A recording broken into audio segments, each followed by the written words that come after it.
Today, I'm going to read to you a story called The True Story of the Three Little Pigs. I think this one's in the wolf's perspective, which means coming from how the wolf saw the story happening. All right, before my cat starts meowing while I'm trying to record, because she's already done that, a few different stories, and then I had to re-record. I'll show you. This is Holly. If you hear any cat meowing in any of my stories, it's because she meows. All right, Miss Holly, I need to read a story to my friends. Everybody knows the story of the three little pigs, or at least they think they do. But I'll let you in on a little secret.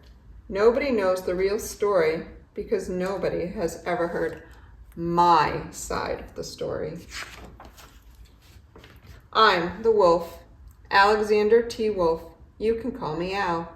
I don't know how this whole big bad wolf thing got started, but it's all wrong. Maybe it's because of our diet. Hey, it's not my fault wolves eat cute little animals like bunnies and sheep and pigs. That's just the way we are. If cheeseburgers were cute, folks would probably think you were big and bad too. But like I was saying, the whole big bad wolf thing is all wrong. The real story is about a sneeze and a cup of sugar. This is the real story. Way back in Once Upon a Time, I was making a birthday cake for my dear old granny. I had a terrible sneezing cold. I ran out of sugar. So I walked down the street to ask my neighbor for a cup of sugar. Now this neighbor was a pig, and he wasn't too bright either. He had built his whole house out of straw. Can you believe it?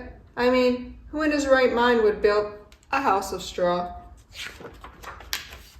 So, of course, the minute I knocked on the door, it fell right in. I didn't want to just walk into someone else's house, so I called, "Little pig! Little pig, are you in?" No answer. I was just about to go home without the cup of sugar for my dear old granny's birthday cake. That's when my nose started to itch. I felt the sneeze coming on. Well, I huffed, and I snuffed, and I sneezed a great sneeze. And you know what? The whole darn straw house fell down, and right in the middle of the pile of straw was the first little pig, dead as a doornail. He had been home the whole time. It seemed like a shame to leave a perfectly good ham dinner lying there in the straw, so I ate it up. Think of it as a big cheeseburger, just lying there. I was feeling a little better, but I still didn't have my cup of sugar, so I went to the next door neighbor's house. This neighbor was the first little pig's brother. He was a little smarter, but not much. He had built his house of sticks. I rang the bell on the stick house. Nobody answered. I called, Mr. Pig, are you in?" He yelled back, "Go away, wolf, you can't come in. I'm shaving the hairs on my chinny chin. I had just grabbed the doorknob when I felt another sneeze coming on. I huffed and I snuffed and I tried to cover my mouth, but I sneezed a great sneeze. And you're not going to believe it, but this guy's house fell down just like his brother's. When the dust cleared, there was the second little pig, dead as a doornail, wolf's honor. Now, you know, food will spoil if you just leave it out in the open. So I did the only thing there was to do. I had dinner again. Think of it as a second helping. I was getting awfully full, but my cold was feeling a little better. And I still didn't have that cup of sugar for my dear old granny's birthday cake.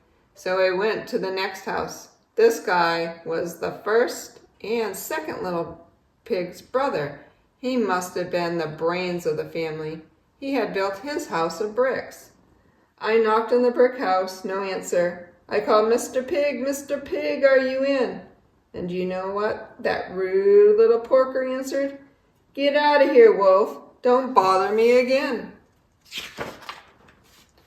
Talk about impolite. He probably had the whole sack full of sugar.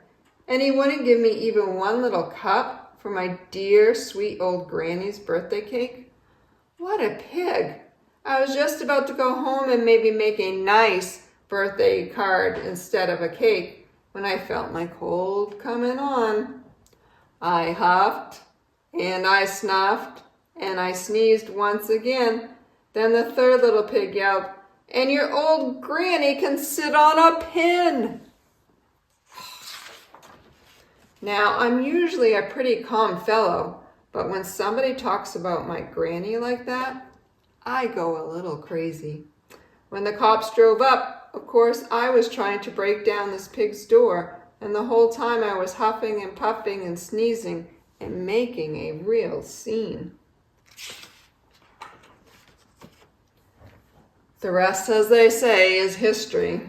Here he is in the newspaper, the big bad wolf, the Daily Pig. The news reporters found out about the 2 pigs I had for dinner. They figured a sick guy going to borrow a cup of sugar didn't sound very exciting.